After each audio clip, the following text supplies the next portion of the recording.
All right, this is the Walpole Conservation Commission at 7 o'clock, and we have our first scheduled hearing. In accordance with Walpole Stormwater Management Bylaw, General Bylaw, is hereby given to the intent of End Residences LLC to construct at 130 West Street and 25 Spring Street, Walpole, a mixed-use commercial and residential building with a paved parking area and associated appurtenances over 40,000 square feet of disturbance. The application and plans may be viewed at the Conservation Commission office or at our website. Public hearing on the above matter will be held in person on this date, March 13th, beginning at 7 p.m. All interested persons are requested to be present. Contact the conservation agent for various numbers and addresses with questions. And before we start, we have a letter from Carl Baldoff, the town engineer, who received the plans and has started to look at them, but Carl says we have not yet completed a thorough review of the site plans. So he's got some comments, but I think maybe what we're doing is hearing from you all about the project and then making a decision about what next. Sounds good to me. So could you please identify yourself when you get a moment and use the microphone there? Oh, yes. Thanks. Maybe I will when it gets going. So that microphone there, you can take off the stand Yeah, and if take you to wanna, your like- plan if We'll you get a want better to. view of the plans. You can also point to things. You can hold the mic and point to things. Oh, if you nice. need to. Ooh, fancy. My name is Chris Cabral from Craftsman Engineering. I'm here on behalf of the owner and applicant of 130 West and 25 Spring. The site today is at the intersection of West and Spring, adjacent to the railway line to the east. It's fully developed today with 2 existing buildings, 3 curb cuts, 2 on West, 1 on Spring. The scope of the project involves the demolition of the existing 2 buildings and paved parking areas on site for the construction of a new mixed-use building and a 2-level parking garage. We were here back in 2021 for a land disturbance permit to do a similar mixed-use development with commercial on the first floor, residential on the floors above. But that was more so of a townhouse kind of design and layout, and we've decided to go back to the table and come up with something a little bit more robust.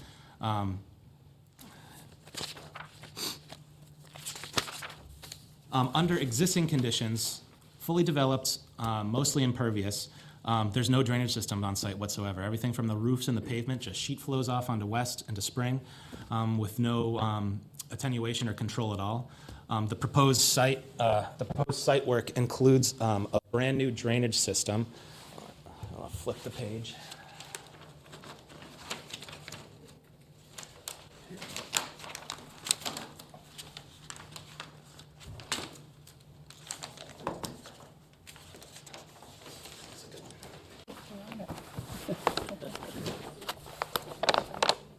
Oh, yeah, sorry. All right, so here's a plan view of the grading and drainage plan on the upper level of the parking lot. There's going to be 1 access off West Street. Off West Street, that's correct. There's 2 today. So we're going to be concentrating where all these turning movements are coming in and out of West Street. And this is going to access the upper parking lot. Everything that you see along the rear of the building here is all going to be paved parking. And in the middle area here is actually all going to be exposed to down below, where we have our dumpster, more at the lower level parking area, and some landscaping as well. The entire upper parking level is just going to be designed to sheet flow towards the rear of the site into some sediment forebays, which are just going to be like a grass channel essentially. And then it'll enter these underground infiltration systems through some catch basin inlets in each of the forebay grass channel areas. And we have a second grading and drainage plan which shows the layout of the lower level for the parking garage. Everything that's in gray is what's going to be underneath the upper parking garage level. There's only going to be 1 access to the lower parking garage on Spring Street. And that is also in the only location where feasible for an underground infiltration system. In order to construct this two-level parking garage, there's going to have to be some significant cutting along the rear. In order to make sure we have adequate groundwater separation, this is the only location by the entrance here where we can propose underground infiltration to meet our stormwater requirements for all this impervious area that runoff will be falling on in the middle of the site. Everything else that's generated on site, runoff-wise, all the roofs, all the parking lots, everything's going to be draining to these underground infiltration systems, and we've had them sized so there's no runoff leaving the upper infiltration systems or the lower one for up to the 25-year storm. Only during storm events greater than the 25-year will there be any discharge at all leaving the site. And keep in mind, there's nothing there today, and so everything just sheets off and contributes to, I know we're aware that there's some flooding issues below the railway overpass at the low points of West Street to the northeast of the site.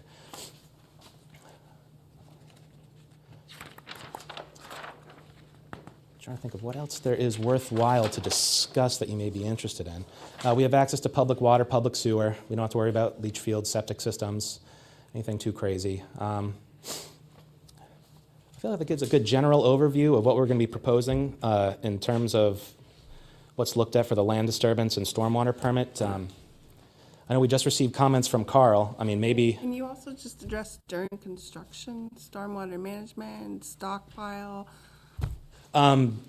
during construction, we have our, I'm going to put this down. So prior to, You have to talk into the mic because it's broadcast, but Okay, you can picked up. take the mic off the Okay, stand if I'm that's sorry. easier. thank you. Yeah. Hopefully I don't press any I think it buttons. pulls off. There you go. Much better, thank you. So prior to any significant land disturbance activities, the contractor is going to have to excavate out a sediment trap. He's going to dig out a pit at the northeast corner. Everything generally drains in a northeast direction, to west, to spring, and then ultimately into the drainage system that's on West Street today. And we have our locations for potential washouts, construction vehicle fueling entrances, stockpile areas. Usually all these are just approximate and just kind of boilerplate things we have to put on plans. And so their exact location may shift or vary a little bit depending on the contractor's sequence of construction. We have two construction entrances, one off West, one off Spring at the existing driveway locations. We have, on the plans, we identify either 12-inch compost filter sock or silt fence, or approved equal to surround the site, just to give the contractor some flexibility. And we have a bunch of notations in the plans that require the contractor to install additional measures if what's installed out in the field is inadequate and not properly retaining sediment on site. I'll flip to a landscape sheet. That one's- So you're excavating the front for the temporary sediment basin? and- Yes. And where is the other excavation material going? You excavating out for the garage or? Yeah, so the whole rear portion of the site here is where the most significant amount of cutting will have to occur in order to create the lower level parking garage. It's about elevation 158, 159 in the rear here, and about 150 in the front. So we'll have to cut down, trying to think what the elevation, 150, about like 10 feet in the back. And as the construction process continues, they'll have to haul away all the material that's excess. Right, I know you're probably referring to the SWEP, but part of the stormwater erosion control bylaw is actually to address that at the local level now. So, I guess, what is the specific question? Well, just how you're gonna handle excavation and storage of material. If you read the regulations, it's compost sock. There's requirements in the regulations that pertain to stormwater erosion control plan. Okay, and so you're not looking for perimeter erosion controls with your? No, we are, yes. Okay, all right, yeah, we are proposing compost filter sock, silt fence are approved equal around the perimeter of the site. Was that what you were looking for? Compost sock, yes. Okay, you got Not it. either or something comparable. Okay, you got that, and we have that. And so you're excavating, you're doing a fair amount of excavation, so you're gonna be stockpiling and ringing it with erosion control or covering if it's gonna be there for a long period of time. You have a construction entrance Yes. coming in and out of the site. Those that are, I mean, I'm not gonna go through every a single requirement that's in the regulation. Is there anything that you believe is missing from our plan? I don't know at this point. Yeah, it's not a good use of her time to go line by line through the bylaw. Okay. No, if there was something that was missing, it's easy for us to I think she accommodate that. thinks it's a few things missing. What those are, I'd love to Go by. provide them. Well, I just thought you kind of skimmed through the excavation and stockpiling, saying it depends on the contractor, and I'm saying, well, we want a little bit thought-out process. Oh, yeah, we have our locations shown for where they'll be doing those sort of construction activities, and they may vary throughout the construction process depending on where the work is occurring. If they have to do any excavation along the back here for the parking garage, and there's an underground infiltration system being proposed in this general area too, they may need to relocate it. So we just have approximate locations. It's kind of typical for what we show on a plan like this. Any other questions about that sort of erosion control stuff?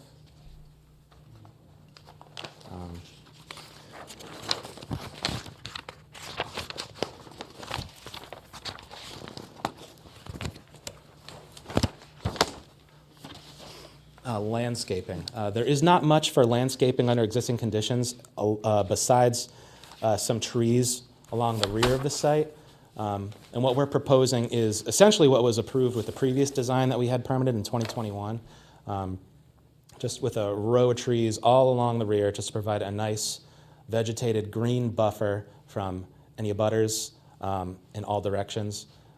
During the 2021 permit phase, we had spoke to the owner of Plat 33, Lot 400, and what he or she wanted as a part of our landscaping improvements was to put on a stockade fence. So we are going to be putting that on her property line just to provide some additional visual buffers for her. In addition, we have brand new landscaping all over the frontage on West Street, all over the frontage on Spring Street. We've got some landscaping down below that will be in the lower level of the parking garage, but it will be exposed to sunlight and rainfall above. So it'll get ample lighting and irrigation from the sky. Any questions about landscaping, plantings? We might have questions as we go. We're going to go around the whole room. Sure. I think that kind of gives you a good synopsis of generally what we're proposing, and maybe it'd be a good time to switch to Q&A if there are any questions that the board has. Okay, we'll start with Landis. Oh, okay. So, so it's compost sock, at least 12-inch, not maybe silt fence and all the different varieties you have here, the requirements for compost sock. Okay. Then, I guess my point is, this little circle here is your stockpile area. So it seems like you're gonna have much more stockpiling than that little circle that's absolutely. shown on the plan? Yeah, So maybe usually on these, we just a show little more- approximate locations and sizes. Well, this isn't usual. This is a stormwater erosion control bylaw, so you should read it and see the requirement for the erosion control plan. And it's not a little circle that shows where perhaps some little bit of the dirt is gonna go. Needs a little more thought out. And so you're gonna use the front as a temporary basin, and then it's gonna become a landscape area, so it's only for construction period? It's a temporary sediment trap, so it's only active during the construction phase. Once proposed construction activities for the building or the front patio and sidewalk area start occurring in this area, this will be filled in.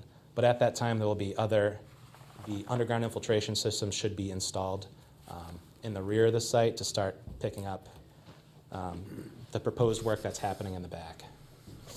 So I'm not gonna talk a lot about the stormwater management system, because I know that the town engineer looked over it, and I've been looking over it as well, and we usually will, probably have you come in and sit down. But the regulations also address low-impact development, so you reviewed the site to see what you could do? For this particular zone, the central business district zone, it actually allows for 100% impervious in the zone. So our bylaw says for you to look at low-impact development. Did you look at it? I mean, we are meeting the dimensional requirements for the zone in relation to the amount of impervious. I mean, what we're proposing is what the owner and applicant wants to build on the lot. We're not looking for any particular waivers in that regard. It was considered in the sense that we're planting new trees and shrubs and ground covers pretty much anywhere there's going to be any bit of greenery remaining.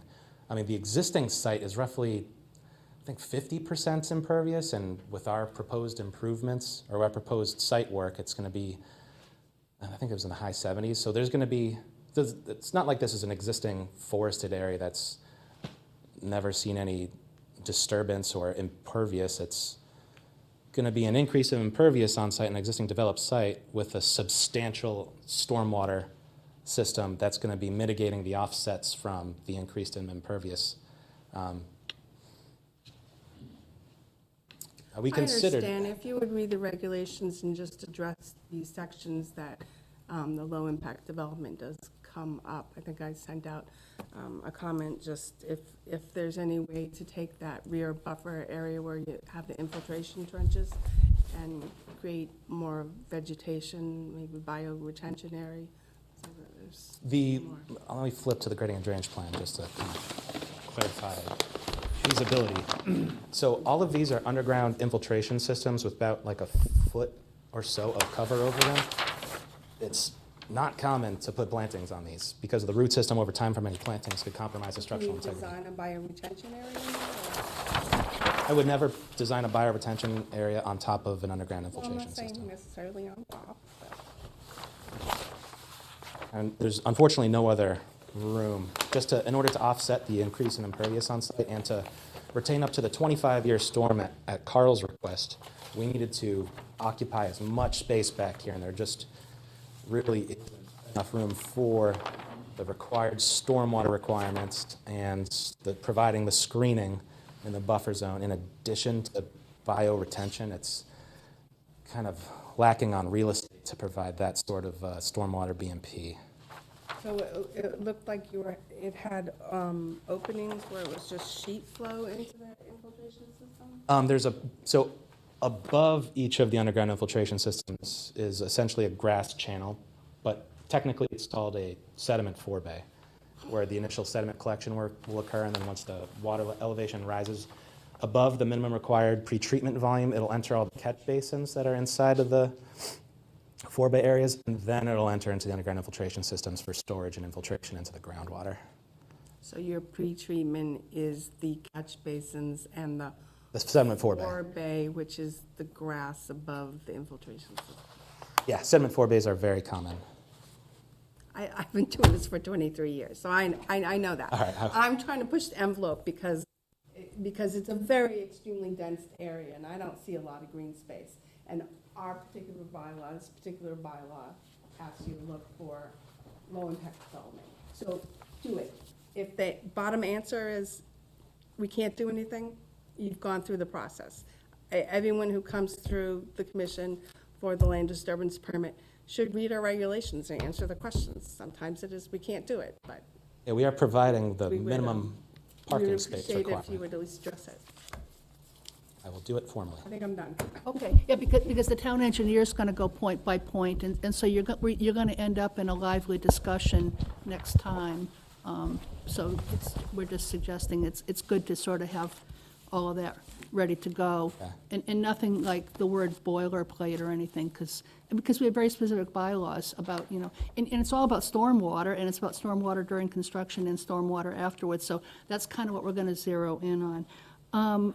And you're right, it's going to be a great improvement over a site that has zero drainage and a ton of impervious surface with some very old buildings on it. So ultimately, it's going to be a great improvement, but our job is to deal really in detail with the stormwater, with our bylaws. What's going on with the trees that are down below and then sticking up? Is that what you're talking about? So you've got, In the lower level here, Yeah. this is all going to be exposed to sunlight. So there'll be some plantings down below. so it's just sort of like a dip in the ground, huh? It's So this is all open to the lower level. So if you're standing in any one of these spaces here, you could peek your head down and look at the okay. lower It's level like a parking garage. lower courtyard of sorts. Yes, a vegetated one with plantings and green space. Was that obvious to us before? On the landscape plan, that was the intent, to try to make So wait it a minute, as... What sheet which is that? plan? That should be the second to last sheet. Oh, something? You know, it's kind of tough to show the multiple level elevations when you're just looking at an overhead plan view. So we prepared separate site plans for lower level and upper level, and same with the grading and drainage. But So L1.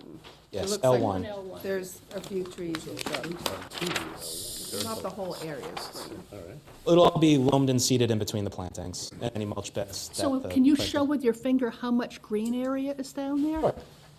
And maybe on a, So pretty much anywhere you see plantings down here is where it's going to be all grass and vegetated. So just this little, that area, this parking, And the rest is parking.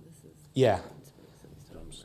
Yeah, we have the minimum parking spaces required for the amount of Get a truck in here. residential units, commercial units. So further reduction of impervious is almost not possible in order to meet our requirements in zoning in terms of Parking spaces. Unless you reduce the. size of the building, the number of tenants, the number of Those are commercial also spaces. snow storage areas. I guess. Yeah, I think we just kind of generic. but we don't like generic snow storage. We like real Change my snow storage. vocabulary next time. We hate generic snow storage. All right, that's it for me for now, Al. Well, I've got a couple of questions. First one is, this lower area that you're talking about, what's the elevation of that in relation to the elevation of the Neponset River, which is nearby? I do not know the elevation of the Neponset River offhand. Well, I think you have to know that to prevent that lower area from flooding every time we have a heavy storm. I don't believe the area is in a flood zone, though, so the elevation of the Neponset River is, But the flood elevation was fine before you excavated this big hole.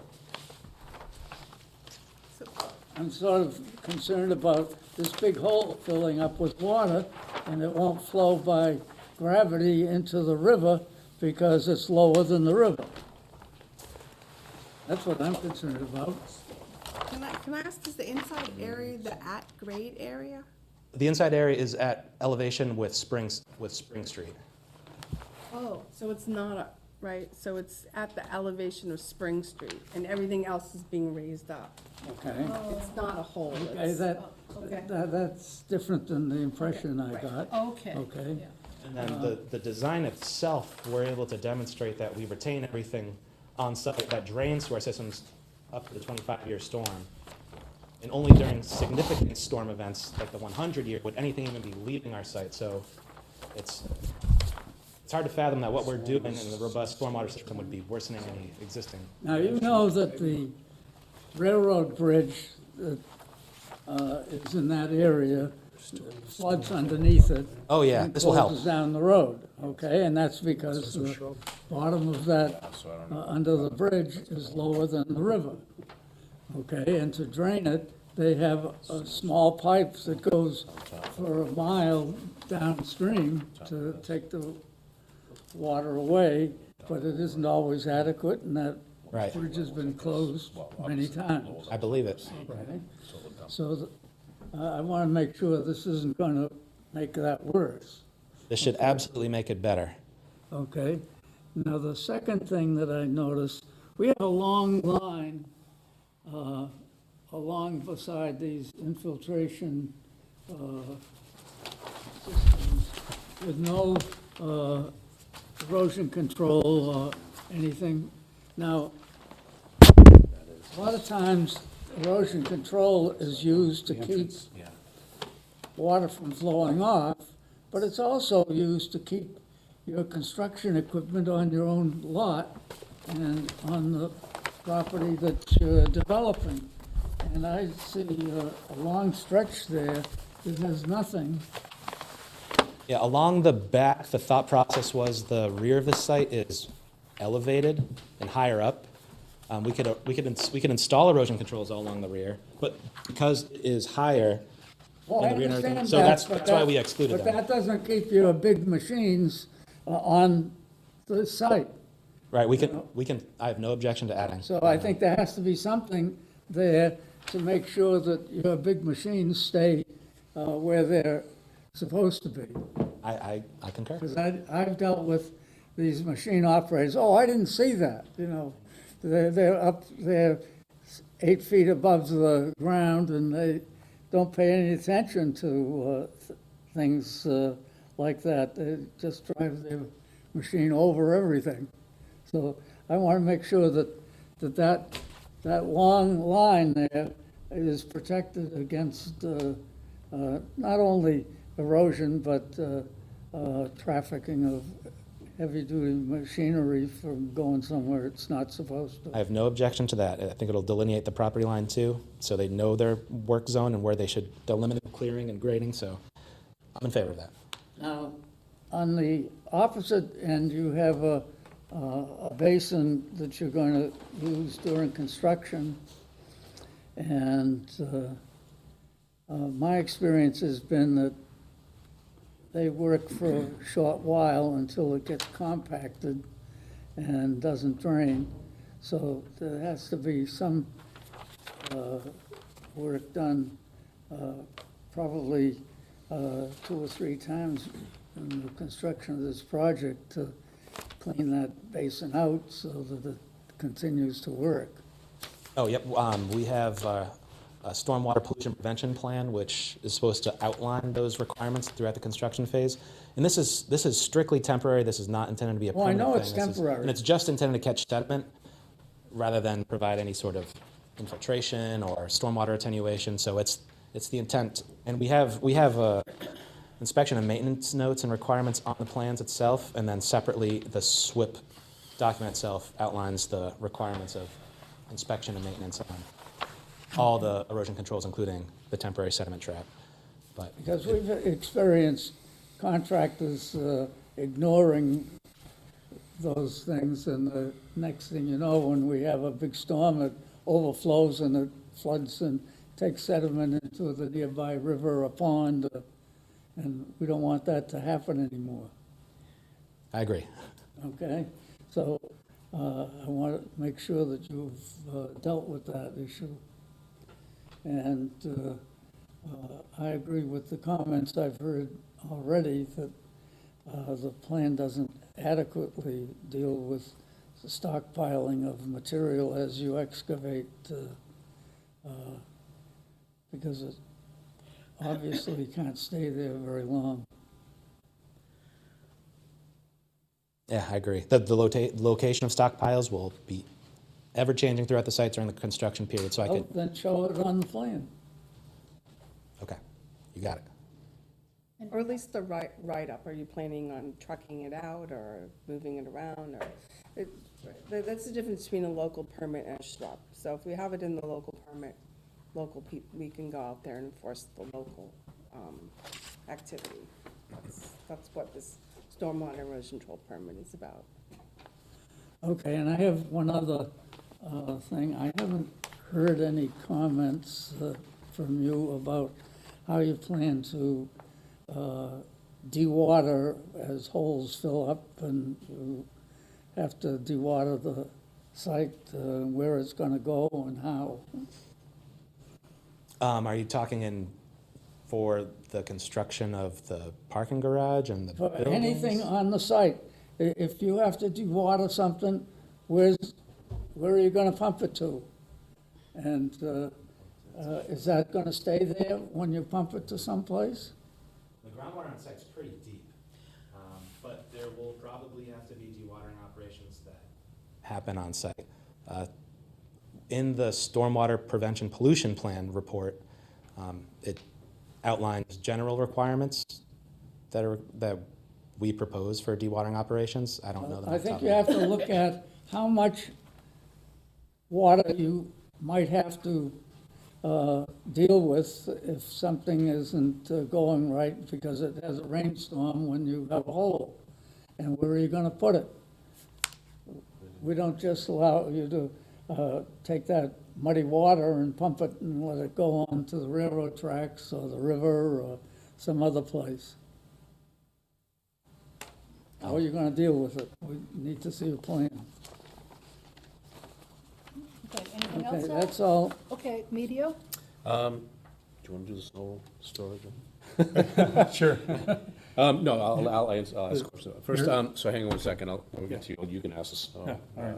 question. But, I concur with Landis regarding, the plan, the details that we're looking for as far as the stockpiling, and that nature, things like that, so, I'm just curious, how many units and how much, parking will be on site?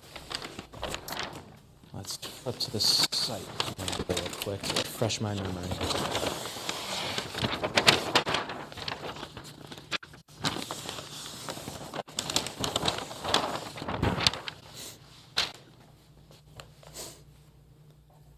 Alrighty, we have 95 residential units and 190 spaces are required. We are proposing 193. And, will there be any parking for, you said there's shops, or there'll be some commercial stuff? On the ground level, with access to the parking garage off Spring Street, there'll be some residential spaces on the ground level at the intersection, and then on the first floor, the upper floor, there'll be retail spaces all above too. Unusually, the CBD district does not require parking for commercial uses. So our parking requirements are dictated by the residential units. Okay, so there are no provisions for parking for the commercial? I think that's something we'll have to work out with the planning board, how we want to designate. Right, okay, that's kind of beyond our purview, but I just wanted to see how that was being handled, Yeah, so. it's tight parking-wise for sure. Yep, okay. Yeah, I think Al kind of addressed all the, pre-construction and during construction concerns that we had, trucks going out off the site, things of that nature, so, that's all I've got. I believe you said in the central green area here, you were going to be planting some shrubs, Yes, but on your snow removal storage areas, we show the whole it thing. shows it being right in that same Right. area where you're planting shrubs. So I was wondering, how's that going to work? Looking partially be used for snow storage. I mean, I guess it would be helpful if we better delineated what is just going to be loamed and seed and opened. But often for our snow storage plans, we just show all the area along the parking just as available for snow storage. We'll have to take a look at what could be suitable for pushing snow up against. But in reality, a lot of the snow is probably going to have to be trucked off-site during a large snowstorm, once those snow storage areas get exceeded. Because also if those infiltration units are taking runoff from the parking area, is to send them in 4-bay and going to the catch basins, and you have a bunch of snow sitting on top of it. How's that work? Yeah, I think on our drawing that showed the snow storage, I'm not sure if I printed that one out or not. I think we terminated the back end of it at the bottom of the 4-bay, so Yeah. Well, it's S1, looks like it's, The last page.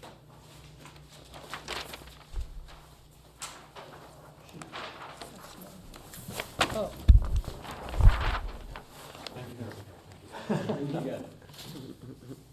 yeah, so all along the rear of the site, the bottom or the back of the snow storage is the start of the 4-bay, and that area is just the slope, the grass area snow between the. storage is right on top of these openings from the parking area. Those, yeah, just the paved waterways. Water would be able to escape underneath the snow there. I don't That's think on that's top a of good your design. shrubs. What was that? I Top of think your shrubs as well. And so the only location where we have, I think, planting conflicts is the lower parking area, where we just show our red snow storage area. Yeah, We can tighten that up for sure, come next submission. all right. Any other comments, Doug? No, that's it. Okay, No questions. okay. Yes? So what's the demolition look like for those buildings, the existing buildings? How are you gonna demolish them? What equipment are you gonna use? Where are you gonna store it? Where's it gonna go? How are you gonna stockpile it? I don't have those specific answers on the building demolition. I'm not sure that's something that gets worked out in the building department between the contractor and the demolition contractor. It'd be nice to see those stockpiles. Again, so in the stockpiling plan, and we really talk about it because it's important for us, if you could put a phase plan together, we require this for all of our land disturbance. Okay. It's a phase construction plan, Okay. where you're gonna demo things. Phase 1, demo buildings, where you're gonna put the debris.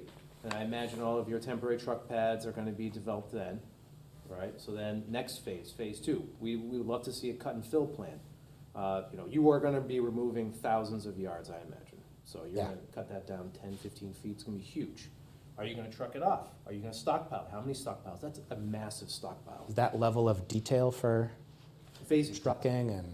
Yeah, or is what are you typical? gonna do with it? How are you gonna do it? You know, you could be general, but I think you should really go through it, how you gonna manage it? Because there's gonna be a lot of traffic. It's also gonna put a lot of sediment on that street.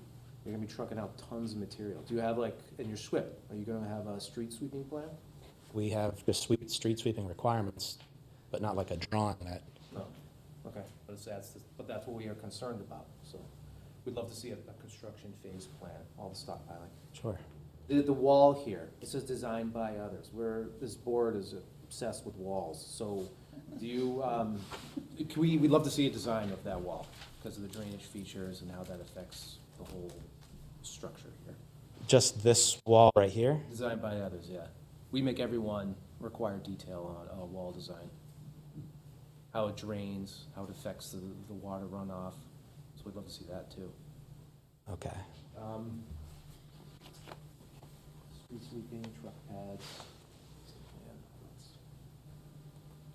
Just out of general curiosity, has there been a new stormwater and erosion control bylaw that has come out in the recent year or two? We did update it, Regulations, yes. yeah, Was you know what year that was? end of last year, wasn't it? Yeah. Okay, because just the soil erosion sediment control plan that we included with this was what was approved when we were here 2 years ago, so I'm just, that's why I'm kind of like, You probably need to look at the revised bylaw and regulations. okay. So Al is right about the dewatering. So if you want to dewater, you need to keep that water on site. Because any groundwater is dewatered into a catch basin, now you start going into the NIPDs, which is in the stormwater. You're gonna you have to file a NIPDs for your construction access, your construction permit, file an NOI. But if you're gonna dewater groundwater from your site, you cannot put it in the catch basin or you fall into the EPA RGP, remediation general permit, then you'll have to get a remediation general permit. Test the water, treat the water, make sure it meets the Neponset River specs. And I think Al's right. I think it'd be nice to see the elevation of the Neponset River on this. Generally, so how high is the river? And I think that would quell a lot of concerns about the elevation. I mean, even the 100-year flood zone is far away from the site, so I mean, it's, Super. You have boring logs, right? we have test holes, How deep do the test holes go? maybe 15 feet You hit groundwater? towards the bottom of them, particularly in the back of the site. In the front, I think maybe 6 or 7 feet. I have the, Okay, so 15 feet, let's play that out. You're 15 feet from 160? give or take. But the invert of the underground filtration system is 146. Yeah. So that's 15 feet. So on our test logs, the exact elevation varies. It's not 160. It's like 158, 157 and a half. So we have our cross sections which demonstrate that we meet the minimum 2-foot separation. Okay. Okay. All right, that's all I have. Okay, so does anyone in the audience have anything they'd like to say? If so, you have to come up, use the microphone, and please sign in. So, is anyone, come, yeah. Oh, I do you wanna- represent Highlands West, What's that? which is right abutting to the property. What's your name? Rich McIntosh. I am Rich McIntosh. We have a pond, which is immediately behind that lot, which is part of all of the water ponds within Highlands West, the homes, the Highlands West, all that stuff. And it drains directly into the sewer system when it overflows. The back end of this unit is what is abutting our property. So when they put the snow there, where is that water gonna go? It's gonna go into our property. Is it gonna go into the pond? They're going to remove pretty much all the green that we have there now that's hiding that building there. And so they're actually gonna be actually visually looking into our homes that are back there. Can you So- point on the plan where your property is? You're talking about Swan Pond. Swan Pond, okay, The we're- particular Highlands. Yeah, we know it. Is it now called Highlands? Well, We- that's our community. We're Different Highlands. sections in- There's the homes, the Swan Ponds, and there's Oh. the villages. It's 3 different. Oh, okay. So Swan Pond, yeah, okay. So my biggest concern is we have a pond back here. Yeah. With all this stuff, I'm more worried about what's gonna go into that pond because we maintain those ponds ourselves already. So if they put the snow there, all the water that's gonna come off that building is gonna go in there. If it overflows, where's it gonna go? Is it gonna go into our pond? No. Sorry. Hydrologically, no, it'll go towards the ponds. Yeah, it should go to the, but it's still going, but it has flooded before there. So that's our biggest concern. But as for the blocking the view of windows and all, it's not really our particular purview on this commission. It I might know, be I more know, like I know, I know, it's planning not- or. but I know that, Yeah. But I'm more worried about the water itself. Yeah. And with all that construction equipment, where they put the debris, it's gonna be abutting our property. It's gonna have blow into our property. It's gonna go into the pond water. Pond water goes back into the sewer system. So as you can see, we're concerned too about keeping everything on site and making sure that things are, dirt, water, not flowing off. It went from a very small thing to a very large project all of a sudden. So that's what our biggest concern is. It's gonna have a tremendous impact in our community in general. And where is that construction equipment going to be when they actually do the building? Is it gonna, because it can't be on our property, because it's all private property. As you can see, we're going to be vigilant about stormwater, which is, I think, what you care about. That's what, my biggest concern is the stormwater. Right, and they have to keep everything on site, so they have to keep all the. Did you drainage on sign site. in? No, I did It's not, I will. important because he needs to put you in the minutes. Does anyone else have a comment? So, Oh, sorry, go ahead, Landis. I'm sorry, I'm just curious, to the applicant, when you reviewed the site, the pond they're referring to is, the activity's not within 100 feet of that pond?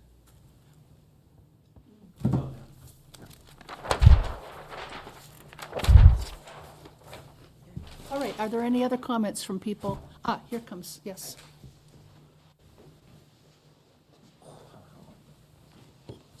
Hi, I'm Marker. I live on West Street, pretty much in front of the building that's being proposed, and I'll sign in a second. I'm just wondering about, so there was recently a large building that was created just a couple years ago, and it had tremendous impact on, with the trucks, traffic patterns. A lot of the roads were shut down quite frequently, and I'm just wondering if it's possible that we can have a lot of the trucking, like large truck impact, go through the Spring Street instead of the West Street. So really, that's not our purview. We go commission by commission in town hall, and so we're not really the traffic pattern people or the fire engine, how do they get in there, that kind of thing. I mean, I understand that you've got a legitimate concern, but you have to go to the correct. Okay, I was just, Departments and the entrances had been mentioned before, that's why I. They will be filing a site plan review with the planning board, so Yeah. they'll address all those concerns. Thank you. Any other concerns, especially about water and, yes? You have to Please use the introduce yourself. microphone, you have to sign in, please. You can introduce yourself and just chat.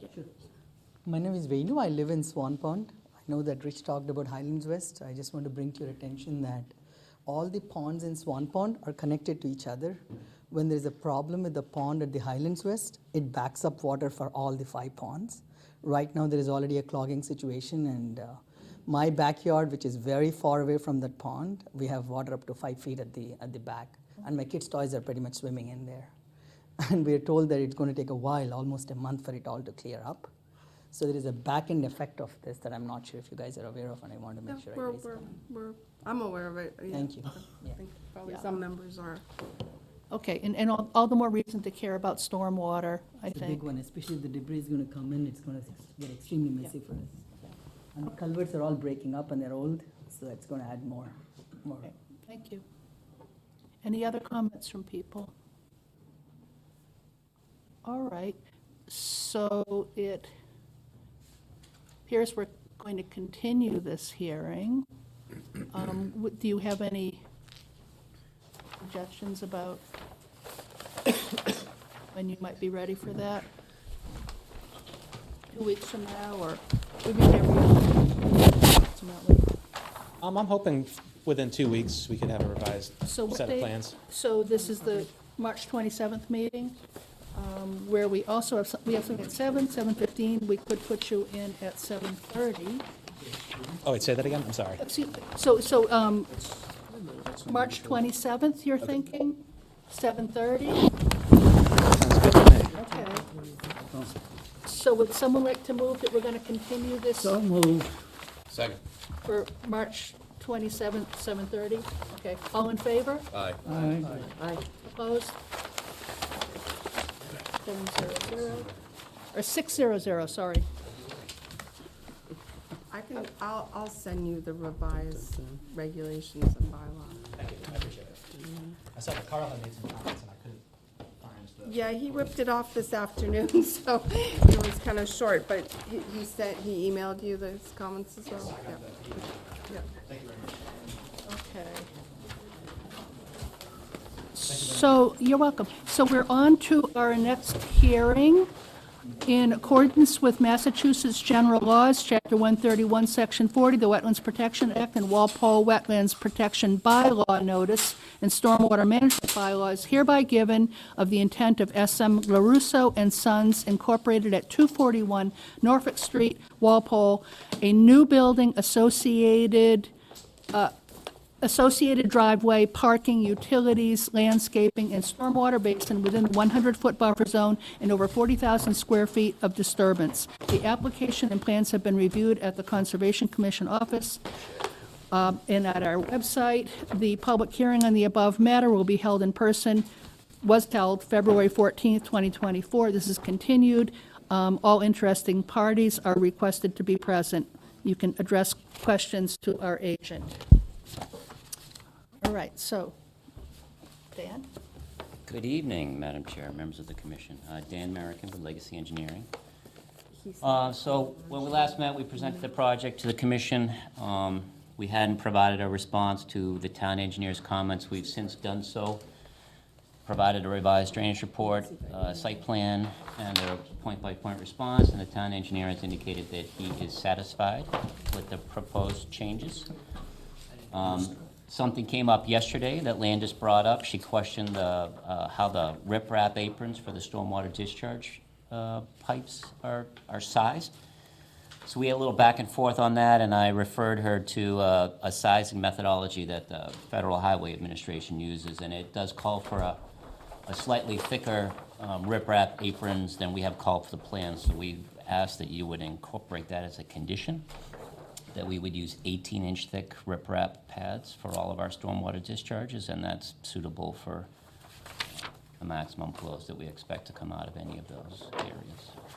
And beyond that, we've added some additional plantings, some trees around here, and then proposed, as we indicated at the prior meeting, to do some of these drainage improvements, part of which is improving the town's stormwater management system. There's some work in the 25-foot buffer, so we've provided some replanting in that area with all native trees and shrubs, and that would all be supervised by Landis. I think that's it, unless there are any other questions you have for me. Okay, Landis, do you have comments? No, my only comments were, thank you for taking all our suggestions and applying them to the plan, and doing a little extra with managing some of the flow from West Street and behind PJ Hayes, and taking the pipe out of the resource area. So I appreciate you guys doing all that. It's much better plan.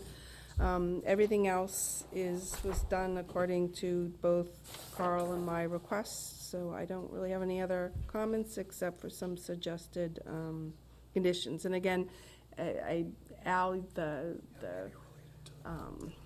Dan, looking at the size of the riprap at both the swale was for your benefit as well, to make sure that it's a correct size for velocity and Yeah, you you're can happy see, with that. you can see from that, they're up to about 10 CFS, which is a pretty good flow. Riprap that has an average size of about 5 inches is adequate and won't get washed away or disrupted. Great. All right, no comments from me. Al? No comments. All set. Video? Okay, Doug? Okay. No comments. Riley? Dean? No comments. Okay, so would someone like to move to close the hearing? So moved. Second. All in favor? Aye. 0-0, I think. All right, so you have some conditions that we should discuss? Yeah, in my report, the recommended conditions, just based on the federal highway standards, thickness of the riprap apron should be 18 inches thick. Stockpile materials shall be ringed with erosion control. Buffer zone plantings shall be certified by a botanist or wetland specialist within 2 years as complete prior to issuance of a certificate of compliance.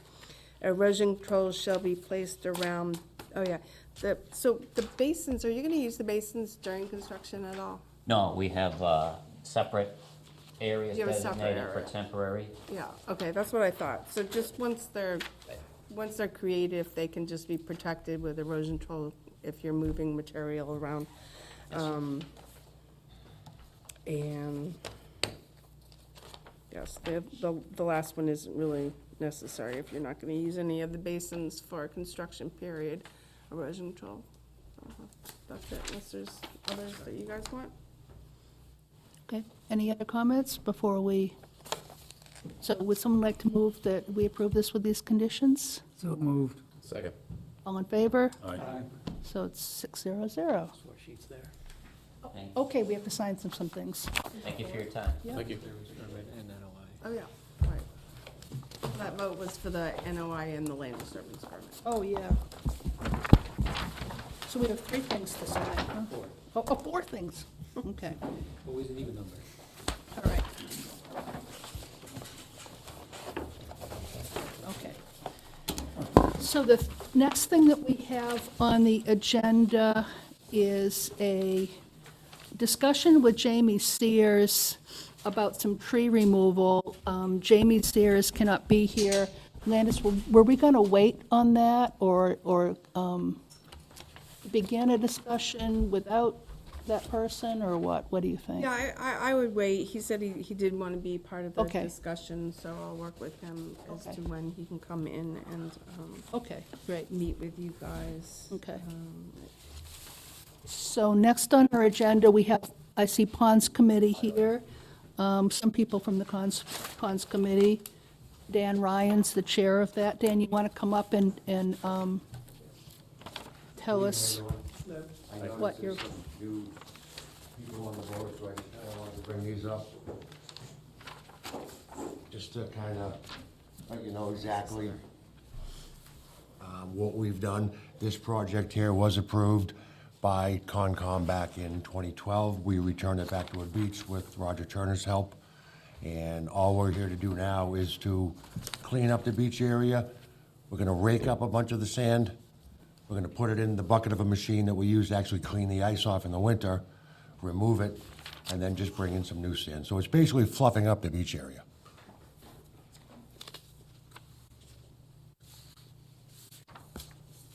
Landis, do you want to start with a comment or two?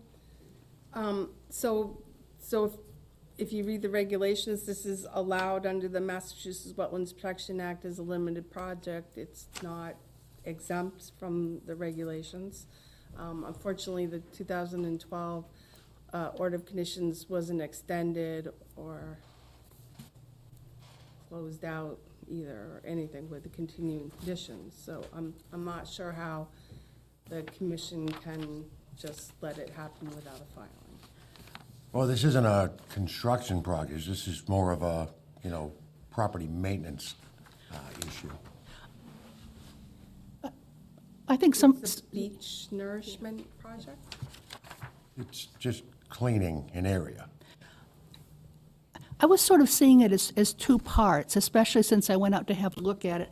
Part 1, you could almost do now with a whole bunch of energetic teenagers. You could, put them in boots and big rakes and get all the sticks and pine cones and stuff that fall off the pine tree that make it difficult to pull up a kayak to shore, that poke through the ice and screw up the ice, skating and catch the fishing lines. I mean, I think there's a project right there that you could do almost immediately with a bunch of people. I think the part that's the hesitation is putting sand into the pond, even a small amount. We need a plan for that, right? So 2 parts, and actually, once you get all kinds of stuff cleared out, it won't be easier to be able to say exactly where the sand's going and how it's going to be spread out. So I think that's the spirit of this, that putting sand in is really kind of something that we need to know a little bit more about. And Landis can help with writing up the documents. I know it's a pain to have to write things up, with some kind of precision, but this office can help with that, and then you'll be all set to do whatever you need to do with sand. But maybe get busy right now, at least with the sticks and the pieces of wood that are in there, would be a suggestion from me. Al, what do you want to say? I think I agree that that's the way we have to go. And then we should have, as Landis has in her report here, a continued condition to allow this certain things on a regular basis for a long period of time instead of this 3 years.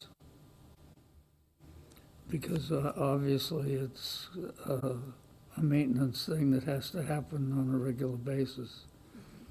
So since this is not a swimming beach, I'm not sure that we need to worry too much about whether the sand is perfectly clean sand.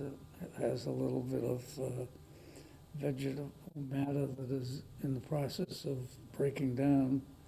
I don't think that's a big issue. But certainly, as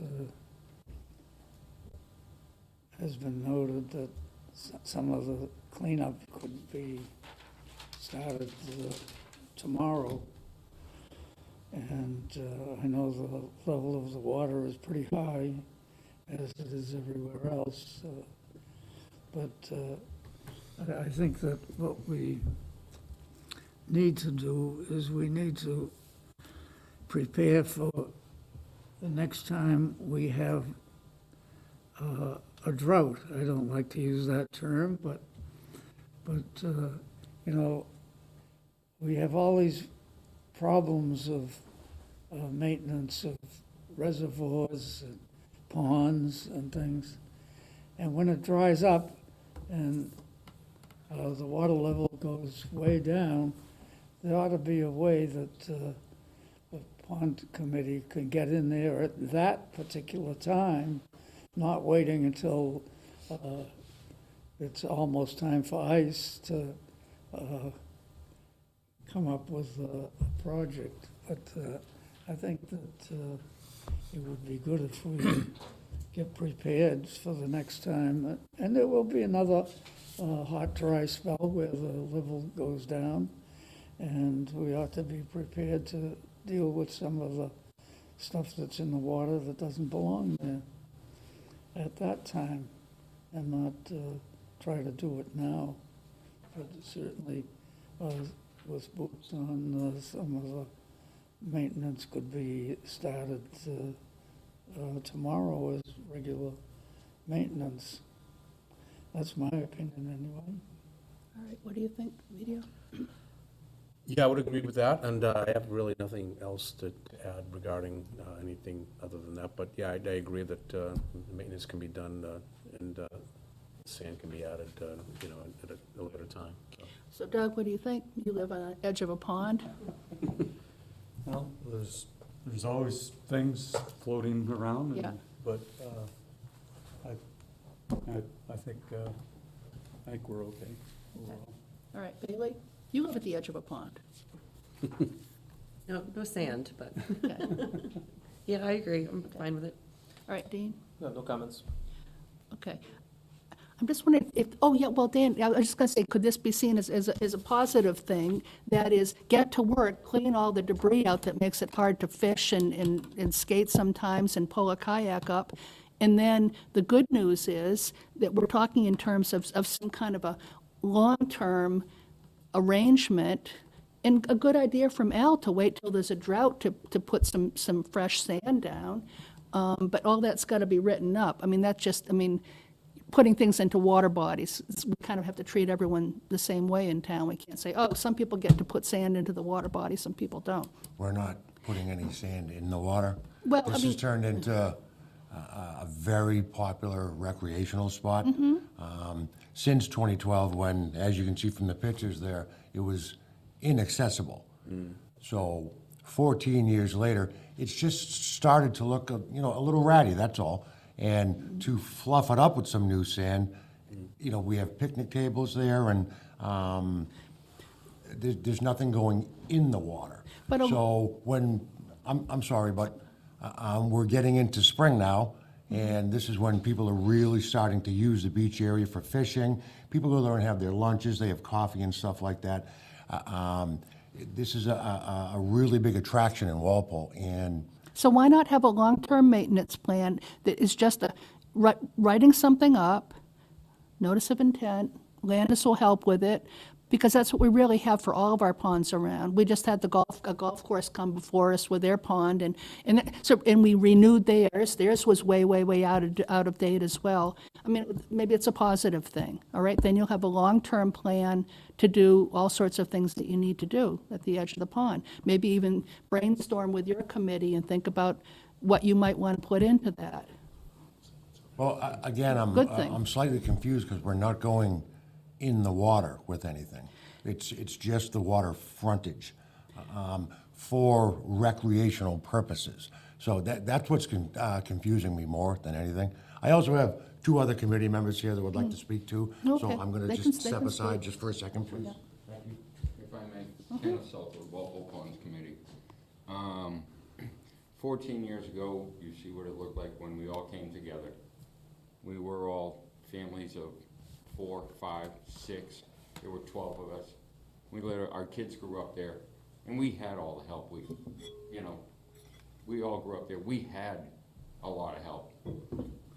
As any groups grow, any committees grow, families move on, people move on, kids become teenagers, and we get, really, Dad? Really, Dad? Do I gotta go there today? I'd rather go do this.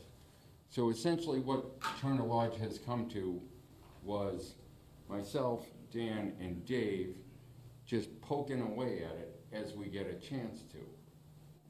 I'm fortunate enough that I have a lot of time. I stay local here in Walpole, and I've done thousands of hours up there to beautify that property. The Dance Academy uses it more often now.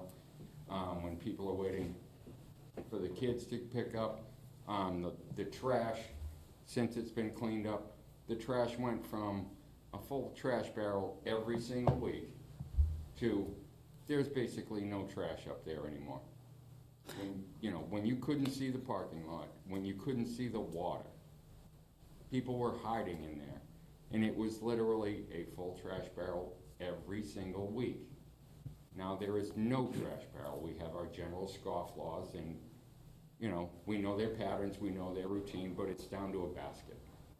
Yeah, the And it's place looks literally- great. It You know, looks, yeah. As far as the sand goes, when we first got up there, our idea, because it was initially for skating and to open it up in the wintertime, we asked for wood chips and stuff like that to be softer on the skate blades.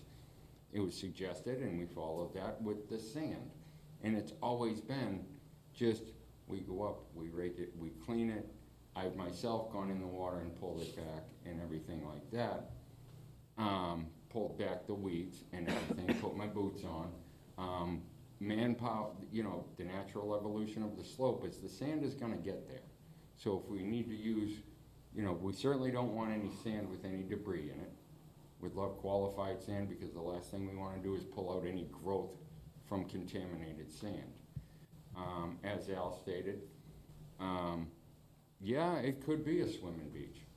Yes, it could be, because the history of Walpole, every pond here, Al dating back, and everybody that goes back 60, 70 years in the town of Walpole swam in the Neponset River, swam in Clark's Pond, both Clark's Ponds, swam in the Turner Pond. we have an opportunity here by just simply cleaning up the beach. I'll go swim in it. People used to swim in Memorial Pond. With better access to that, if we get a chance to clean up the frontage for the 300-year anniversary here coming up, and we clean up the frontage of Memorial Pond, make it more attractive, I'll take a dive in Memorial Pond, because we have healthy waters. The water quality reports from the Neponset River Watershed Association say we have A+ water here in Walpole. So I'm trying to figure out where we're disagreeing, because actually, are you worried that it might? I am too, because like Dan said, this is just a simple project. We're to not, just- it's just a process that everyone has to do. Yeah, so it doesn't take We're not a long, private business, this is a town-owned property. but it doesn't And take we're all long. volunteers. Yeah, and, So for us just to, I'm disagreeing with the process of a plan. There is no plan day to day. There hasn't been a plan for 12 years. We just make it work. maybe have a look at the plan from 12 years ago and use that to work with Landis So maybe we on, can just bring that back up and we can bring add it it. to Landis's Get office. it signed. And, well, she'll help you work it up for the next 10 years. I think of it maybe as a good thing, then you'll have a continued, Absolutely. I'm here, yeah. We've been here for 14 years. You Yeah. won't see another, this is a public pond. We give this to, It's a conservation pond, it's conservation land. But anyway, and yeah. we're, here's another thing I may add. When dating back for so many years, and as recently as I'm aware, it's 1986 from the state, we have Department of Conservation and Recreation. Okay? So where is the recreation part? Walpole's missing a piece of the recreation part of conserving our water. The state is Department of Conservation and Recreation, whereas in small communities, yes, there's a separation because we have our recreation department over here involving ball games and everything like this, but at the state level, it's the Department of Conservation and Recreation, and right now they're involved with the bird dam in East Walpole, if I'm not mistaken, that we hope to save. So somewhere, Where's he going with this? yeah, Where are you going with it? I- Fighting for water in the Turner Pond and Nobody's saying no, we're not nobody's saying no, we're just saying, bring your out-of-date order of conditions to Landis's office. She'll have it.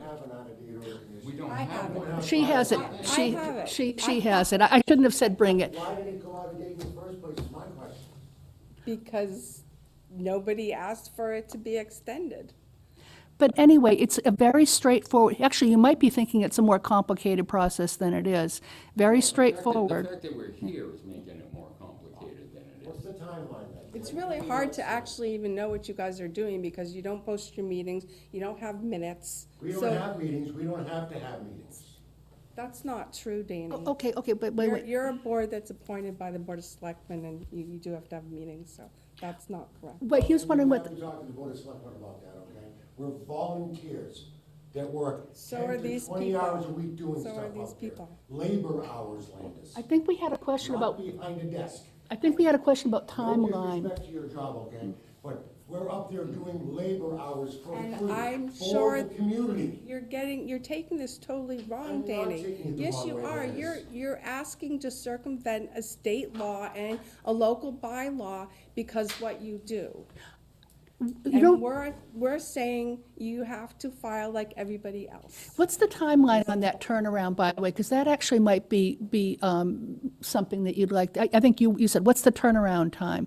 On the sand project? Well, no, about filing a notice of intent, getting a brand-new order of conditions with Landis's help, because, Hopefully, we're just gonna walk in with the same order of conditions. oh, that okay, we but started what's the with. turnaround time? I think you said, what's the turnaround time? In other words, that you come in, what are we talking about, a week, So if 2 they can weeks? file by, I think it's March, I'm going off the top of my head because I don't have the schedule yeah. in my hand. If Yeah. you can file by March 20th, we can put you on the first meeting in April.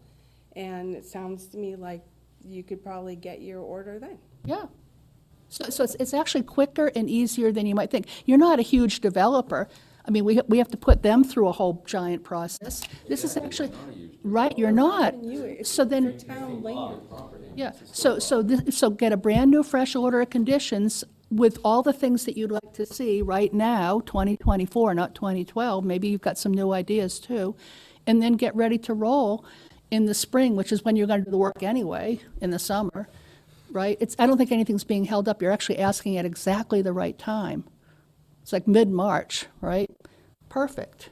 I'd like to, You can start raking tomorrow, you know that, yeah. I'll go in that pond every day and rake, and Okay. it's a hobby of mine to Yeah. maintain that property and take care of that. But anyway, how soon can one of you get in to sit down with Landis and work on the next? I'll draft the notice of intent, then She- get it Yeah, going. yeah. So Because it is a town pond, it's a conservation property under the Conservation Commission, which you guys do enormous amount of work, which no one is disputing the work you're doing. I know it's very appreciated in Walpole by multiple people. Nobody is disputing that. But you might be but one for of anything in we town, appreciate that. you know, when they did the 1A fields, everyone loves the fields, but they had to file permits. It's the same thing, just That was because the it's worst project it's conservation just could have because approved, it's a but town project, Thank you very much. doesn't mean you circumvent regulations. But anyway, is all I'm saying. Landis has said she can draft the NOI for you, but you might want to be in on it a little bit. I mean, it's like, this is 10 years or 12 years later. Maybe you have some new ideas. Maybe take advantage of the fact that the conservation agent is willing to draft up your new NOI. Don't have no ideas, Bessie, we just Oh. want to refresh the beach. Well, brainstorm a bit. Maybe you'll have something come up, yeah. But anyway, but the good news is you'll have a brand-new, wait, yeah, about the beach. This will be brand new for that, and it'll be good. Dave wants to speak. Oh, yeah, go ahead. Well, first, I just have Yeah. a question, because I think from what Dan was gonna do, even though Kenny talked about elaborating, like making swimming beach into the water, originally what we were gonna do is not go near the lake.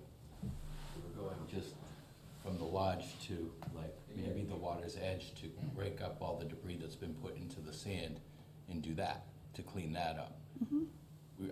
I wasn't aware we were planning on going in, making a beach for swimming or cleaning. You know, we always pick up sticks and stuff in the spring. I mean, when the water goes down, especially when there's like a drought or something, we go pick up stuff. But I think the intention here, and I think that might be why Dan's a little upset, is like we just want, where the land is, where the picnic tables are, we want to just like rake the beach out. And we thought maybe throw a little layer of fresh sand down.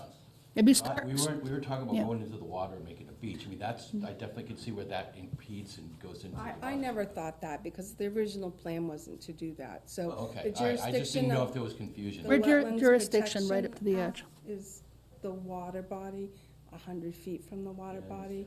There used to be actually wetlands vegetation along the pond that was taken out by the beach, so that's all part of the So- jurisdiction. So it would, if that's all you want to do, it would be taking the old notice of intent and revising it, Okay, going and you through have that, a correct? process, Yeah. yeah, I have that, and just renewing it, and Right. can I just finish? Yeah. Because I'm honestly trying to help you, Yeah, I believe it know, or not. I So- understand all So that, too. issuing the order of conditions and having continued conditions of maintenance, which was in the original one, and then what you can do is after 3 years, close it out and get a certificate of compliance with that continuing condition. And then you can just go about doing the maintenance, as Yeah. long as you're Whatever. staying within the original parameters. Right. You have a continuing condition that includes maintaining the beach Right. in the original parameters that were in the original filing also. It was specific as where the beach could go. And then you could just At that maintain the point, we would, beach. we'd do into, like, in case we want to go into the water, that wasn't the plan, but all right, that's fine. Yeah.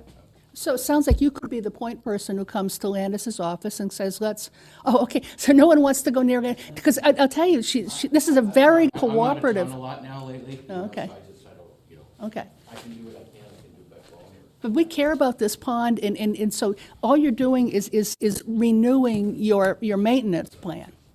It's kind of, We you can know, go rake the beach tomorrow, so to speak, but we can't. I would say you could rake the replacing beach, sand yeah. stage. Yeah, but it's putting sand down, and that's the kind of maintenance that would go into your new, brand-new, soon-to-be continued conditions.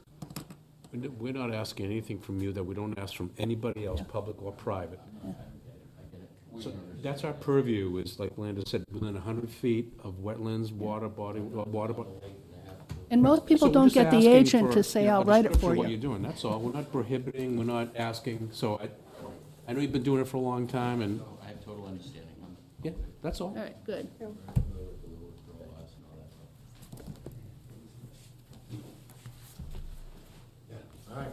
Thank you. Thank you. Thanks. Have a great night.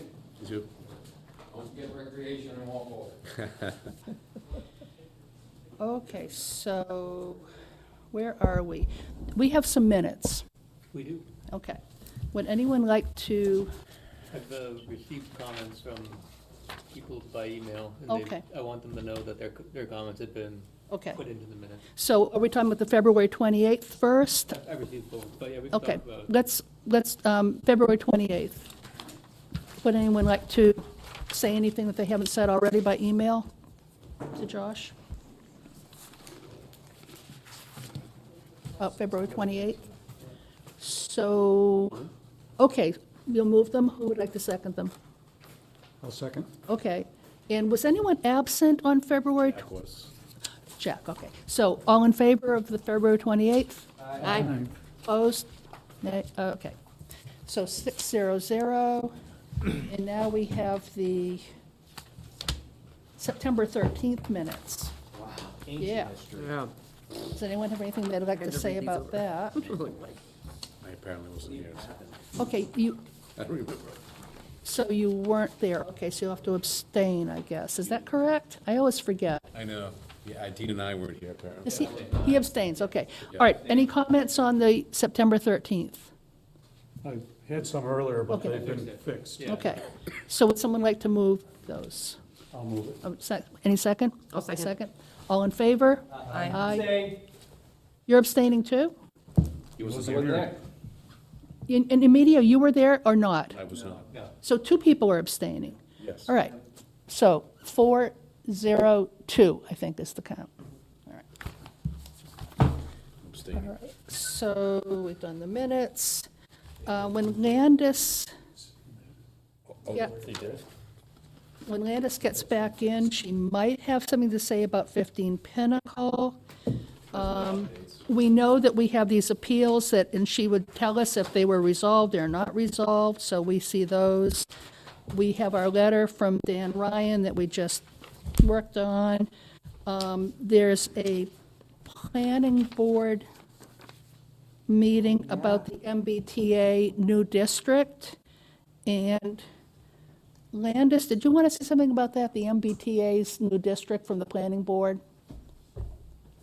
Has anyone, Circumnavigate our bylaw. No, it's. it doesn't. It's not like a 40B? No, no. It's an overlay district, like, water resource protection overlay It's like district. a GIS layer. It's just a section that near the MBTA that they have to provide certain. Density of amounts. housing. Would that affect this, one of these developments? Are we not allowed to talk about I that? don't think so, because it's already in the works. Okay, as it's been pointed out by our television guy, it's zoning, it's not a It's an overlay requirement. district. Because no one could hear you, Patrick, so it's like, we're talking to. Key element of our Yeah, success okay. here. Part of the team. I think Landis is just reminding us that this is happening. By the way, it's not a circle around the station, and it's elongated along Main Street. If you want to go to planning board, and you can get a look at it, and it's something to have a look at, okay? Right, But so this is yeah. a memo that came to the planning board, to the commission. Yeah. Telling the commission that this public hearing was gonna happen, and that's why it's in correspondence. But my impression, too, is that it's not going to change things for us, except we might have some more bigger buildings to work with that still have to do all the things that we asked them to do. In Winter Estates, what about that? That was just a letter to the planning board, addressing the preliminary subdivision plan that I brought up last meeting. That has quite a lot of wetlands on it that they definitely have to file with the Conservation Commission, and that the definitive subdivision plan shouldn't have any self-imposed hardships that would require filling, that could be navigated prior An to. existing one that had been done a while back. No, this is a new plan. Which is Yeah. called Winter Estates. There's already a Winter Estates, but this is a new plan called Winter Estates. Yeah. It's a 4-lot subdivision off of Winter Street. All right, and I think our final item that we need to deal with is, do you have anything new, Landis, on 15 Pinnacle Notice of Noncompliance? Nothing new on 15 Pinnacle. The hearing, Rentham District Court is the 26th. Town Council has been told they can go. So we'll see what happens there with the fines. Can an entity submit an NOI on a similar property that has an NON, if that NON's not resolved? Yes. So, What are you getting at? Yep, ask some questions. can somebody submit a new notice of intent on a property that has a notice of noncompliance or enforcement? Yeah. So today, I got a email from Wall Street Development that they had refreshed and reinstalled the erosion control on Burns Ave / Brooks. Thanks. I always want to call it Brady for some reason. Brook Lane. So that's been fixed. And they are coming before the commission at our next meeting for their latest rendition of the plan. Under the bylaw Thank you. Okay. and land disturbance permit. Does anyone see anything else on the agenda they'd like to discuss? Would someone like to move to close the hearing? So moved. Second? Second. All in favor? Aye. 600. All right, we can turn the